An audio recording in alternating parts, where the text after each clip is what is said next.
नमस्कार मित्रांनो, आज व्हिडिओ बघितल्या तुमच्या लक्षात आलेलं असेल की आज आपण कोणती रेसिपी बघणार आहोत. तर आज आपण बघणार आहोत व्हेज मोमोजची रेसिपी. जर मित्रांनो तुम्हाला पण घरच्या घरी आणि एकदम साध्या सोप्या पद्धतीने एकदम मस्तपैकी मऊदार आणि रसरशीत अशी स्टीम मोमोज आणि त्याचबरोबर एकदम मस्तपैकी आणि छान कुरकुरीत अशी फ्राईड मोमोज बनवायचे असतील ना, तर मग हा व्हिडिओ तुम्ही शेवटपर्यंत नक्की बघा.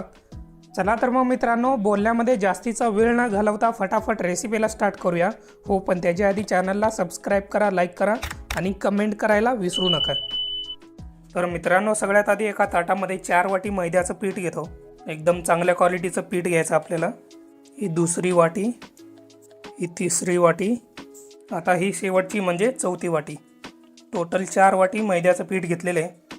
आता या मैद्याच्या पिठामध्ये चवीपुरतं मीठ, त्याचबरोबर 1 चमचा साखर आणि 2 ते 3 चमचे तेल. आता या सगळ्या गोष्टी पिठामध्ये चांगल्या प्रकारे मिक्स करून घेतो सगळ्यात आधी. आणि त्यानंतर यामध्ये थोडं थोडं करून पाणी टाकून घ्यायचं आहे. आणि आपण रेग्युलर जसं चपातीचं पीठ मळून घेतो ना, सेम तसंच आपल्याला हे पीठ मळून घ्यायचं आहे. त्याच्या आधी हे सगळं चांगल्या प्रकारे मिक्स करून घेतो.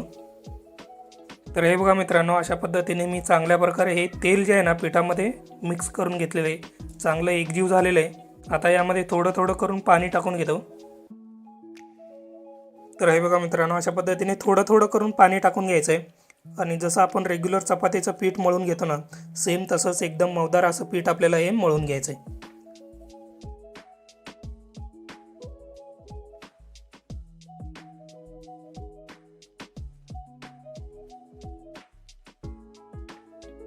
तर हे बघा मित्रांनो, अशा पद्धतीने एकदम चांगल्या प्रकारे आणि एकदम मऊदार असं पीठ मी मळून घेतलेलं आहे.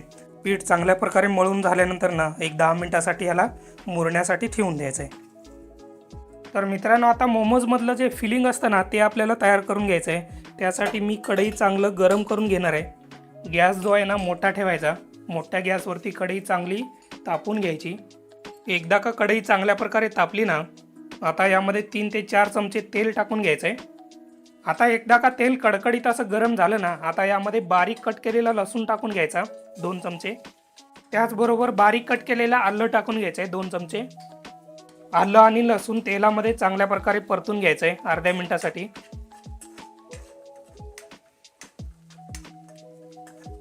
एकदा का आलं आणि लसूण चांगल्या प्रकारे तेलामध्ये परतून झालं ना, आता यामध्ये 2 चमचे बारीक कट केलेली मिरची टाकून घ्यायची, हिरवी मिरची. त्याचबरोबर अर्धी वाटी बारीक कट केलेला कांदा, बारीक कट केलेला अर्धा वाटी बीन्स, बारीक कट केलेला अर्धा वाटी गाजर. आता हे सगळं 1 मिनिटासाठी तेलामध्ये चांगलं परतून घ्यायचं आहे. आणि गॅस जो आहे ना मोठा ठेवायचा आहे. मोठ्या गॅसवरती चांगलं हे परतून घ्यायचं आहे. जास्त वेळ भाजून घ्यायचं नाही आहे.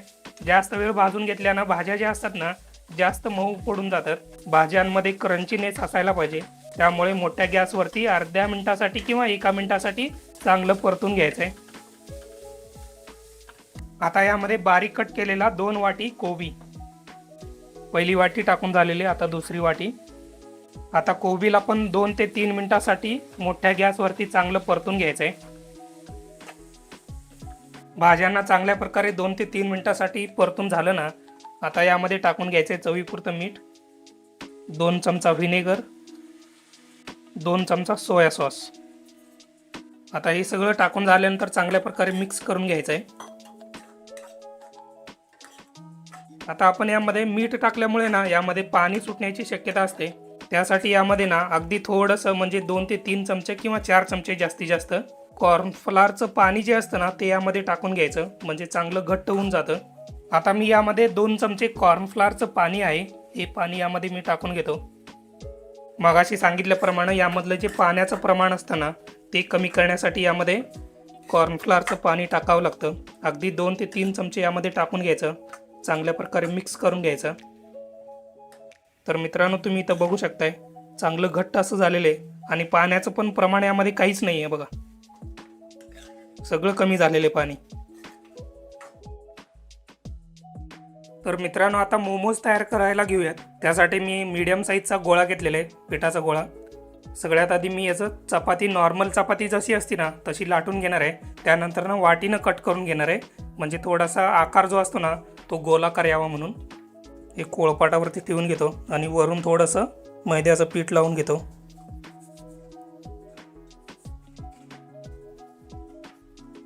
तर एकदम पातळ असं आपली चपाती लाटून घ्यायची आहे, रेग्युलर चपाती जसं आपण लाटून घेतो तसं.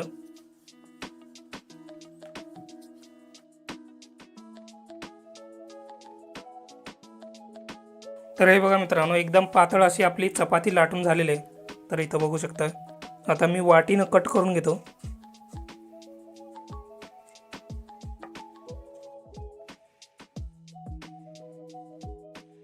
तर हे बघा मित्रांनो, मोमोजचं फिलिंग यामध्ये मी टाकून घेतो. 1 चमचा फिलिंग यामध्ये टाकून घ्यायचं आहे आणि बरोबर सेंटरला ठेवून घ्यायचं आहे. आणि या कडा जे आहेत ना, याला थोडंसं मी पाणी लावून घेतो, म्हणजे चिटकायला थोडंसं इझी जाईल. आता मी पहिल्यांदा इथं हे फोल्ड करून घेतो. तर हे फोल्ड इकडं करून घेतो आणि या फोल्डच्या बरोबर इथं हे चिटकवून घेतो. हे बघा, हे असं फोल्ड करून घेतो. हे बघा, असं फोल्ड करून घ्यायचं आहे इथं. आणि अंगठ्याने जे आहे ना, आतमधलं सारण जे असतं ना, मिक्स जे असतं ना, आतमध्ये टाकलायचं आहे. हे आता फोल्ड करून घेतो. इथं मोमोज जो आहे ना, तयार करून घेऊ शकता. झाला की नाही एकदम मस्तपैकी आपला. हा मोमोजचा साईज आहे ना, एकदम मीडियम आहे. जास्त छोटा पण नाही आहे आणि जास्त मोठा पण नाही आहे. ह्याच्यापेक्षा मोठा पण तुम्ही करून घेऊ शकता आणि ह्याच्यापेक्षा छोटा पण तुम्ही तयार करून घेऊ शकता.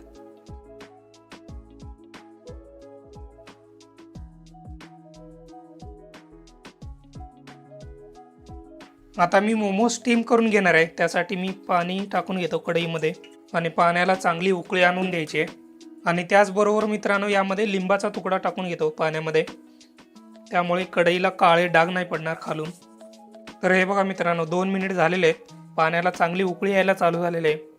पाण्याला उकळी यायला चालू झाली ना, आता हे भांडं ठेवून घेणार आहे, स्टीमरचं भांडं. आणि या भांड्याला ना इथून तेल लावून घेतलेलं आहे, म्हणजे मोमोज खाली चिटकणार नाहीत. आता मी मोमोज यावरती ठेवून घेतो.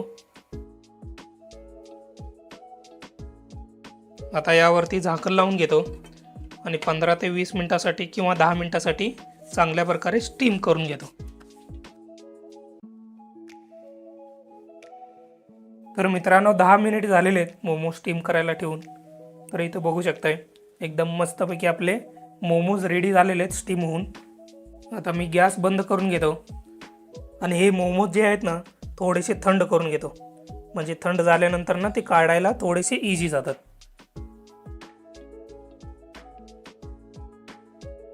तर मित्रांनो, काही मोमोज मी फ्राय करून घेणार आहे. त्यासाठी मीडियम तेल गरम करून घ्यायचं आहे. मीडियम तेल गरम झालेलं आहे. आता मोमोज मी यामध्ये टाकून घेतो. कढईमध्ये एका वेळेस जेवढे मोमोज बसतात ना, तेवढे मोमोज मी टाकून घेतलेले आहेत. एकदम मस्तपैकी गोल्डन कलर येईपर्यंत ना चांगले तेलामध्ये तळून घेतो. तर हे बघा मित्रांनो, एकदम मस्त गोल्डन असा कलर आलेला आहे वरून आणि छान कुरकुरी झालेले आहेत मोमोज. हे अशा पद्धतीने आपल्याला तळून घ्यायचे आहेत तेलामध्ये. हे बघा, आवाज येत असेल तुम्हाला, एकदम छान कुरकुर झालेले, कुरकुरीत झालेले आहेत, कुरकुरीत. तर मग मित्रांनो, तुम्ही पण स्टीम मोमोज आणि फ्राईड मोमोज अशा पद्धतीने एकदा तुम्ही नक्की ट्राय करा. जाता जाता मित्रांनो, रेसिपी आवडली तर लाईक करा, कमेंट करा आणि त्याचबरोबर मित्रांनो, चॅनलला सबस्क्राईब करायला विसरू नका.